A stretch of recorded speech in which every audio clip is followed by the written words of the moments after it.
नमस्कार दोस्तों, मैं हूं सुमित तिवारी और आप देखना शुरू कर चुके हैं जन उपकार न्यूज।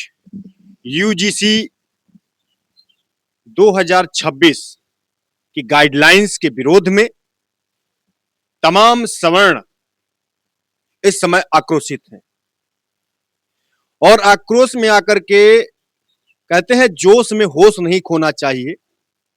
और इस समय की स्थिति जो बन रही है, ब्राह्मण अपने विवेक, संयम, बुद्धि के लिए जाना जाता है।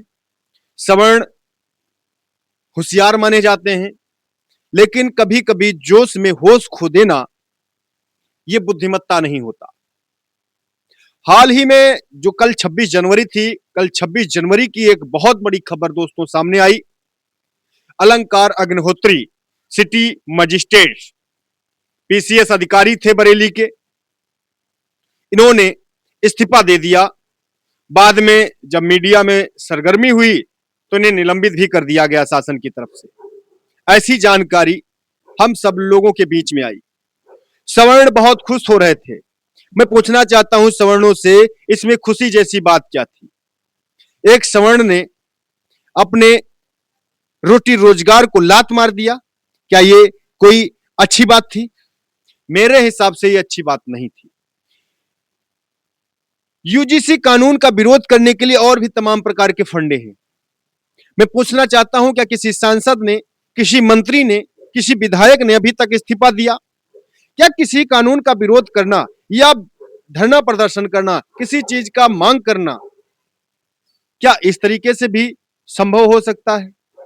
और मैं आपसे एक बात गारंटी से कह सकता हूं दोस्तों, ये कानून ना तो संशोधित होगा और ना ही ये बदला जाएगा और ना ही इसे वापस लिया जाएगा।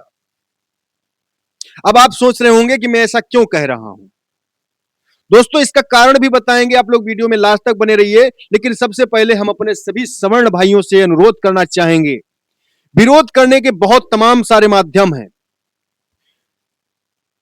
प्रोटेस्ट करना है, सोशल मीडिया, मीडिया चैनल पे अपनी बाइट्स जारी करना है, असहयोग आंदोलन जैसे तमाम अन्य भी क्रांतिकारी योगदान के साथ हम बाइकाट बीजेपी, बाइकाट सरकार का तमाम पुतले फूंक सकते हैं, धरना प्रदर्शन कर सकते हैं। लेकिन एक बात जरूर कहना चाहूंगा, ये आंदोलन 10 दिन, 5 दिन, 1 महीने, 2 महीने, 6 महीने में खत्म हो जाएगा। और आपके द्वारा लिया गया एक डिसीजन, क्योंकि आप जब पीसीएस अधिकारी बने होंगे, अलंकार अग्निहोत्री जी, आपने बहुत मेहनत किया होगा, आपके परिवार ने बहुत सपने देखे होंगे। जब हमारा कोई व्यक्ति किसी पद पर बैठा होता है तो गौरव की अनुभूति होती है। हम आपकी भावनाओं की कद्र करते हैं कि आपने अपने समाज पे हो रहे अत्याचार, दुर्व्यवहार को देखते हुए आपने इस्तीफा दिया। क्या आपके इस इस्तीफे से कोई विशेष परिवर्तन आएगा? नहीं आएगा। ये मीडिया में 4-5 दिन आपकी टीआरपी के केंद्र में आपको रखा जाएगा, आपकी बाइट ली जाएगी, आपको फेमस किया जाएगा। लेकिन मेरे हिसाब से ये बुद्धिमत्ता नहीं थी। मुझे लगता है कि आपको ऐसा नहीं करना चाहिए था। आप अगर चाहते तो पीसीएस अधिकारी थे, सिटी मजिस्ट्रेट थे, आप पद पर रह करके न्याय कर सकते थे, देश की सेवा कर सकते थे, वो करते भी थे। समाज की लड़ाई हम लोग लड़ेंगे ना, हम लोग बेरोजगार हैं, हम लोग लड़ेंगे। हमने लिया है समाज का ठेका। और मैं किसी भी प्रशासनिक अधिकारी से, चूंकि हमारा समाज कोई किसी भी समाज का हो, कितनी मेहनत लगती है सरकारी नौकरी पर वहां तक पहुंचने में जहां तक आप पहुंचे थे। हजारों में किसी एक का भाग्य उदय होता है और आपने एक इमोशनल अटैचमेंट की वजह से पद को लात मार दिया। यह उचित नहीं था। इसके अलावा दोस्तों एक और खबर आ रही है, बीजेपी के अंदर भी खलबली है।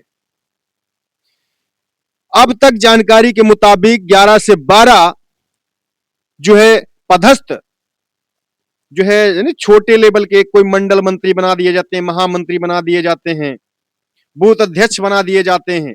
इस तरीके से अभी तक 11-12 लोगों ने अपना रिजाइन सौंपा है। और इन सबसे कुछ होने वाला नहीं है दोस्तों, कुछ नहीं होगा।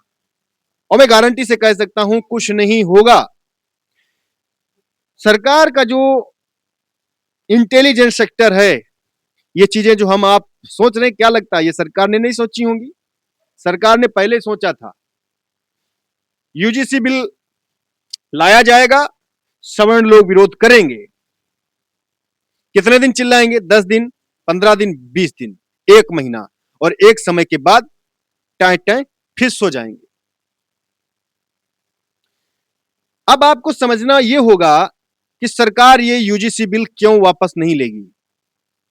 इसलिए नहीं लेगी क्योंकि इसमें वोट बैंक छिपा हुआ है। एक ही निशाने से इन्होंने 90% लोगों को अपने पक्ष में करने का काम किया। ये कोई नियम वियम नहीं है, ये वोट बैंक की राजनीति है दोस्तों, समझना होगा।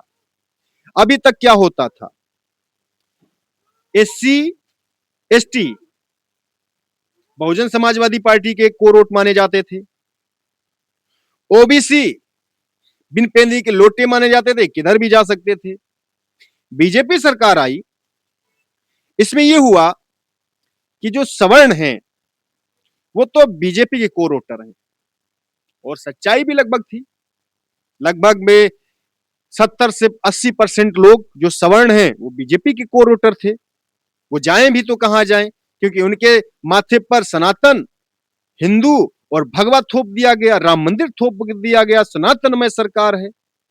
ये सनातनी शब्द ने, एक सनातनी शब्द ने, एक सनातनी बाण ने पूरे सवर्णों का वोट बीजेपी को दिला दिया। अब हुआ क्या, आने वाले चुनाव में इसमें बेटा दो, इसमें राजनीति है। अब एक तीर से क्या हुआ, हमने इमोशनल अटैचमेंट सरकार ने कॉलेज के बच्चों के लिए रखा। हालांकि